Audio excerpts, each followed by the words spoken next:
Amis téléspectateurs, voilà, nous allons assister ici au Quai d'Orsay au point de presse organisé par le ministre des Affaires étrangères, Monsieur Laurent Fabius, où sera question aujourd'hui de parler de cette catastrophe qui a frappé la France, qui a frappé l'Afrique, qui a frappé l'Espagne aussi, qui a frappé l'Algérie, qui a frappé en fait plusieurs communautés parce qu'il y a eu plusieurs ressortissants de plusieurs pays ont péri dans cet accident terrible. Et on va dans la Syrie. La Syrie continue. Aujourd'hui, c'est le troisième avion qui a subi en fait le revers de la nature. Responsables et militaires sont en train de travailler pour connaître les causes de cet accident, de cette catastrophe dramatique qui a coûté la vie à un nombre important de Français péris ici dans le désert à côté de Gao. Il faut mettre au moins 8 heures pour arriver dans cette zone difficilement accès. Et vous savez, l'impact a été tel que l'avion s'est désintégré, où ça sera très difficile d'identifier les corps, comme le ministre des Affaires étrangères a pu expliquer clairement, a parlé du soutien de la France par rapport aux victimes, familles des victimes, comment avec un numéro où les familles peuvent contacter le Quai d'Orsay, et comment ces boîtes noires qui ont été recueillies ce matin, comment ça sera utilisé, comment ça sera décrypté, enfin qu'on sache au niveau des paramètres de vol, qu'est-ce qu'il y a eu réellement par rapport à cette affaire. C'est une affaire terrible et difficile, la raison pour laquelle d'ailleurs nous assistons à cette conférence de presse. Merci à vous. Mesdames et messieurs, ce matin, tous les drapeaux ont été mis en berne sur les édifices publics de notre pays. Ils le seront pour 3 jours, conformément à la décision du président de la République en hommage aux victimes de la catastrophe aérienne du vol Air Algérie AH5017.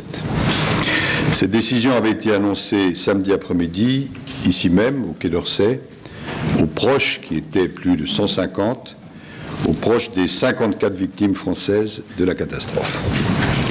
Il s'agissait d'exprimer à ces familles et à leurs proches, extrêmement dignes dans leur douleur, la solidarité de la nation. Il s'agissait aussi de leur apporter les réponses les plus concrètes possibles sur ce que les pouvoirs publics ont fait, sur ce que nous faisons et sur ce que nous allons faire en liaison avec les pays concernés, c'est-à-dire le Mali, l'Algérie en premier lieu, mais aussi le Burkina Faso, l'Espagne et tous les autres pays, pour que la lumière soit faite sur les causes de la catastrophe, pour que les corps soient, dans toute la mesure du possible, identifiés et rendus, et pour accompagner chaque famille psychologiquement, juridiquement, administrativement dans cette épreuve terrible. Avant de laisser la parole au secrétaire d'État au transport et au chef d'état-major des armées, je voudrais revenir sur quelques éléments. D'abord, l'enquête. Elle avance sous l'autorité du pays qui en a la charge au titre des conventions internationales, c'est-à-dire le Mali, et en coordination étroite avec l'Algérie. Notre première priorité a été la sécurisation du site et l'établissement sur les lieux mêmes de la catastrophe et non à grande distance d'une base logistique. C'est maintenant chose faite. À l'heure où nous vous parlons, 170 militaires français sont déployés sur les lieux de la catastrophe. Ils seront 200 ce soir, accompagnés par des forces maliennes et par des hommes de la Force des Nations Unies au Mali. Au total, donc, outre les Français, 160 hommes. Les experts en charge de l'enquête et de l'identification des victimes sont arrivés sur les lieux dans la journée de samedi. S'agissant des experts français, ils sont 22 personnels du BEA, de la gendarmerie, des transports aériens, de l'unité nationale d'identification des victimes de catastrophes. Cette équipe internationale compte aussi 3 experts maliens, 10 experts espagnols, qui est la nationalité de l'avion et de l'équipage, ainsi qu'une quinzaine d'experts algériens. Elle sera rejointe par des experts américains, puisque les États-Unis sont les fabricants de l'avion. Ce matin, à 6h45, les 2 boîtes noires de l'appareil sont arrivées à l'aérodrome Paris-Charles de Gaulle en provenance de Bamako. Ces boîtes noires avaient été remises hier à notre ambassadeur au Mali, conformément à la décision du procureur de la République de Tombouctou et à l'autorisation du président malien de la commission d'enquête. Le travail d'analyse des enregistreurs de vol peut désormais commencer dans les laboratoires du BEA, en coordination avec les autorités concernées, à commencer par l'Algérie et le Mali. Le recueil des dépouilles des victimes est également engagé sur place par les experts français, algériens et maliens présents sur le site. Il se fait, vous le savez, dans des conditions extrêmement difficiles, à cause du fait que les restes sont pulvérisés, que la chaleur est accablante, avec en outre des pluies et l'extrême difficulté des communications et des transports. Il s'agit pourtant d'une priorité absolue.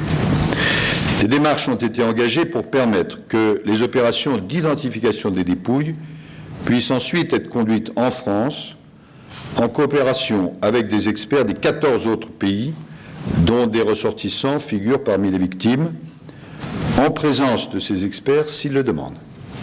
Tout sera mis en œuvre pour que les corps des victimes puissent être identifiés, mais il s'agit, je le répète, d'un travail long, minutieux et extrêmement complexe. S'agissant des causes de la catastrophe, il est trop tôt pour livrer des certitudes. Toutes les hypothèses seront examinées dans le cadre de l'enquête. Ce que nous savons d'une façon certaine, c'est que la météo était mauvaise cette nuit-là, que l'équipage de l'avion avait demandé à se dérouter, puis à rebrousser chemin avant que le contact soit perdu, et que le site est relativement réduit, sur environ 300 mètres sur 300 mètres, jonché de débris de petite taille. Le parquet de Paris a engagé dès jeudi une enquête préliminaire pour homicide involontaire, une qualification qui peut évoluer en fonction des éléments de l'enquête. Une information judiciaire sera engagée demain avec désignation de juge d'instruction. Dans ces jours et ces heures, notre pensée va naturellement d'abord aux familles et aux proches que nous devons accompagner tout au long de cette épreuve. La cellule de crise du ministère des Affaires étrangères qui les a accueillis est toujours active pour leur apporter son aide. Elle contribue dès aujourd'hui, en liaison avec le parquet de Paris, à recueillir l'ensemble des documents nécessaires à la production, d'ici la fin de la semaine, des certificats de décès des victimes, le jugement valant acte de décès. Une adresse e-mail destinée aux familles a été créée, je la rappelle, famille.cdc@diplomatie.gouv.fr. Dans les prochaines heures, un coordonnateur, M. Pierre-Jean Vandorne, sera officiellement nommé par le Premier ministre pour assurer l'aide aux familles dans toutes ses dimensions. Ce diplomate confirmé, déjà rompu à ce type de mission, puisqu'il a assuré une fonction analogue auprès des familles des victimes du vol Air France Rio-Paris, sera épaulé par un haut fonctionnaire de l'aviation civile, M. Aubas. Cette équipe de coordination assurera le lien entre les familles, l'administration, l'autorité judiciaire, les sociétés d'assurance, la compagnie Air Algérie, les associations de soutien aux victimes qui jouent un rôle que je veux saluer et, le cas échéant, les autorités internationales. Car j'y insiste, la compétence juridique, technique et les souhaits des différents pays sont et seront respectés. Toutes les dimensions seront traitées, qu'il s'agisse de l'information des familles sur l'avancement de l'enquête, de leur démarche d'indemnisation, de la prise en charge et du soutien de ces familles. Cette équipe de coordination sera en place dès demain au centre de crise du ministère. Le président de la République s'est engagé à ce que les proches des victimes françaises puissent, dès que les circonstances le permettront, aller se recueillir sur le site de la catastrophe. C'est une demande parfaitement légitime. L'organisation pratique de ce déplacement sera définie en liaison étroite avec l'association qui se constitue autour des familles des victimes françaises. Par la suite, un lieu de recueillement permanent sera mis en place, en liaison là aussi avec les autorités concernées, pour que la mémoire des victimes puisse être honorée. Mesdames et Messieurs, les boîtes noires sont donc désormais examinées par le BEA. Le site est sécurisé. Les enquêteurs sont à l'œuvre. Le recueil des corps est engagé. Les autorités internationales sont associées. L'équipe de coordination est choisie. Les divers engagements pris sont pleinement respectés. Une nouvelle réunion d'information sera organisée d'ici quelques semaines pour veiller au suivi des engagements et informer les familles des derniers éléments de l'enquête. Pour ma part, avec collègues, je continuerai de vous informer en toute transparence sur les différents éléments utiles. Je vais maintenant donner la parole au secrétaire d'État au transport, puis au chef d'état-major des armées, qui vont compléter les informations que je viens de vous donner. Monsieur le ministre. Merci, Monsieur le ministre. 2 points évoqués à cet instant. Tout d'abord, la mission confiée au Bureau d'enquête et analyse, le BEA. Comme vous l'avez souligné, Monsieur le ministre, les boîtes noires sont arrivées tôt ce matin. Elles ont été confiées à 7h30 au BEA. Et les enquêteurs du département technique du BEA étaient en alerte. Ils travaillent depuis à l'ouverture de ces boîtes. Ils travaillent à l'extraction des données, qu'il s'agisse des paramètres de vol ou des dernières conversations dans le cockpit. C'est une tâche qui est essentielle et qui est délicate. Elle est essentielle pour la poursuite de l'enquête. C'est un travail qui s'effectuera en plusieurs temps. Tout d'abord, il faudra extraire puis s'assurer que l'ensemble des données est lisible et exploitable. Ces données donneront ensuite lieu à une analyse détaillée, comme l'a expliqué M. Rémi Jouty, le responsable du BEA, lors de la rencontre avec les familles. Analyse qui permettra de définir des axes, d'orienter l'enquête afin de déterminer précisément les causes de cette catastrophe. Nous avons pleinement confiance dans le travail des enquêteurs du BEA, mission indépendante, mais reconnue tant pour sa compétence que son expertise, et ce, au niveau international. Ils sont pleinement mobilisés sur cette tâche pour aider la commission d'enquête mise en place par le Mali à faire toute la lumière sur cette catastrophe. Il faut cependant préciser que le travail qui est le leur prendra du temps. Si les données sont exploitables, leur analyse, leur lecture demandera peut-être plusieurs semaines. Le département technique du BEA a détaché une équipe conséquente, 6 ingénieurs, qui travaillent à temps plein sur les boîtes noires dès leur prise de possession. En ce qui concerne la mission de coordination, vous l'avez indiqué, Monsieur le ministre, celle-ci est désormais établie sous l'autorité de Monsieur Pierre-Jean Vendôme, ambassadeur, avec une mission de coordination d'ensemble du dispositif d'aide aux victimes. Il sera assisté dans cette mission par M. Jean-Michel Aubat, ingénieur général des ponts et chaussées. Ils seront les interlocuteurs des familles, en quelque sorte leur porte d'entrée dans toutes les démarches. Et elles peuvent être à la fois difficiles et douloureuses. Toutes les démarches avec les différentes administrations ou encore avec les autorités judiciaires. M. Aubat assurera ainsi, en tant que de besoin, le lien avec les familles et les administrations publiques ou les organismes privés intéressés pour un bon aboutissement des démarches nécessaires, notamment à l'indemnisation, à la prise en charge et au soutien des victimes et de leurs familles. Celles-ci pourront le saisir autant que de besoin. Elles seront régulièrement informées de l'avancement des enquêtes en cours, notamment concernant l'enquête indépendante ouverte par le Bureau d'enquête et d'analyse. Nous le savons, à l'occasion des différents drames que nous avons pu rencontrer, l'accompagnement des familles dans la durée, dans leur démarche, comme dans le soutien psychologique est essentiel. Et cet accompagnement se fera avec d'autant plus de suivi que le lien, qui est un lien de confiance et de transparence, qui est noué avec les associations de défense des victimes, est un lien qui sera tenu dans la durée. Voilà les éléments que je pouvais vous apporter. Merci beaucoup, Monsieur le ministre général. Monsieur le ministre des Affaires étrangères, Monsieur le secrétaire d'État chargé des Transports, Mesdames et Messieurs, vous le savez, l'engagement des moyens militaires français présents au Mali et au Niger a permis de localiser l'épave du vol AH-5017 dans la nuit du jeudi 24 au vendredi 25 juillet. Je ne reviendrai pas sur la phase des recherches qui vous a été présentée en détail par le ministre de la Défense vendredi après-midi.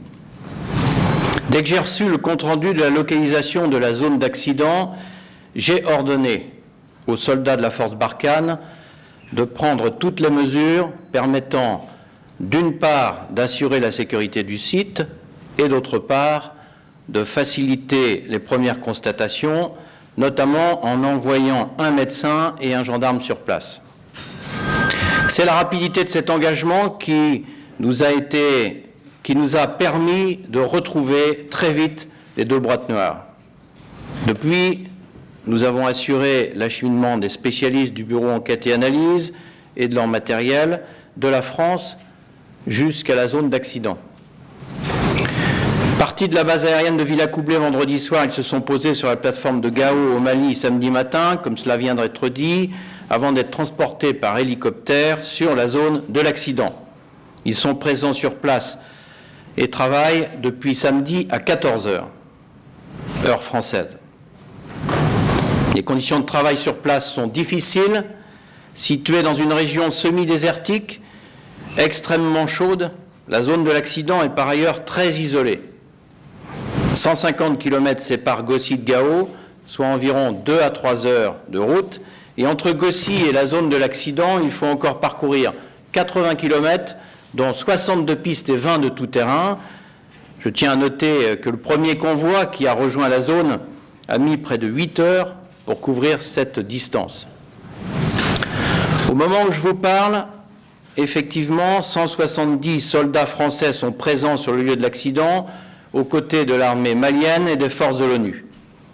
Dans les heures qui viennent, un poste de commandement de la MINUSMA, la force des Nations Unies, sera déployé sur place. Au total, ce sont donc près de 330 militaires de tous les pays qui seront présents ce soir, et je tiens sur ce plan à vous assurer que la coopération est excellente, en particulier avec les soldats algériens, burkinabés, maliens et de la MINUSMA. Alors, quelles sont nos missions sur de ne pas tenter de s'y rendre par la route?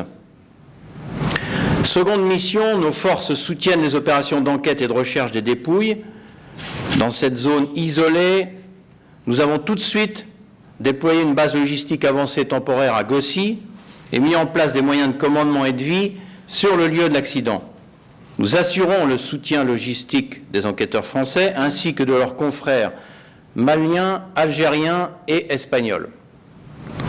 Nous avons pour cela établi une boucle d'approvisionnement depuis Gossi pour permettre les ravitaillements en eau, en vivres et en carburant. Un convoi de la force Barkhane, composé de véhicules spécialisés en logistique et de 30 militaires, est en train d'arriver sur place pour apporter les compléments indispensables. Matériel de vie en campagne, 2500 rations de combat, 23 000 litres d'eau, des moyens de transmission, un engin du génie de type tractopelle et des moyens frigorifiques. En fin d'après-midi, ce sont donc bien 200 militaires français qui seront présents sur le site de l'accident. Comme vous le voyez, les moyens militaires sont pleinement mobilisés pour faciliter le travail des spécialistes présents sur zone afin que toute la lumière soit faite sur ce drame. Parce qu'ils sont parfois confrontés à la disparition brutale de leurs camarades militaires, les soldats français mesurent pleinement la douleur et les attentes des familles de victimes. Ils sont totalement investis dans cette mission avec détermination et dévouement. Je vous remercie. Je vous remercie. Nous venons de terminer la conférence de presse avec le ministre des Affaires étrangères, M. Laurent Fabius, qui, dans un discours solennel, dans son point de presse, a expliqué comment les recherches devaient s'organiser non loin de Gao, donc à une distance terrible où la zone est complètement inaccessible, difficilement d'accès. Il faut compter aux alentours de 8 heures pour arriver dans la zone où il y a eu l'impact. Alors voilà, donc ce qu'il nous a donné comme information. D'abord, la première chose, c'est comment travailler pour les recueils de dépouilles. Vous savez, c'est un travail hyper difficile pour pouvoir, bien sûr, récupérer les corps au vu de l'impact bien sûr, de l'avion. Là, l'avion s'est désintégré, forcément, pour trouver le corps, c'est pratiquement difficile à faire un travail. Donc, il y aura un travail d'identification, un travail où les experts vont se mettre en place et à travers cela, donc il s'avère au niveau de ces victimes français, un nombre important de victimes français, donc il y aura un travail qui sera méticuleux, un travail on peut dire ainsi, de fourmis, enfin, de retrouver tous ces corps, de regrouper ces corps, et ces corps seront bien sûr acheminés dans les endroits où il y aura la répartition, le transfert de ces corps vers le Mali, vers la France, vers l'Espagne, vers des pays où les gens ont été endeuillés. Alors voilà, donc autour de cela, de ce travail, il y a 170 militaires qui sont déployés dans la zone. Ce soir, ils seront 200 militaires pour, bien sûr, faire ce travail de fourmi, un travail difficile. Alors, il faut compter, au niveau des experts, il y aura un personnel de 22 personnes du BEA qui vont faire un travail de terrain pour, bien sûr, regrouper ces débris, regrouper ces débris éparpillés ci et là. Alors, il y aura 3 experts du Mali, il y aura 10 experts espagnols, il y aura des Américains qui vont arriver, et c'est un travail gigantesque pour permettre l'identification de ces corps et connaître surtout l'origine de ces crashs. Voilà ce qui a été dit aujourd'hui au Quai d'Orsay. Merci à vous.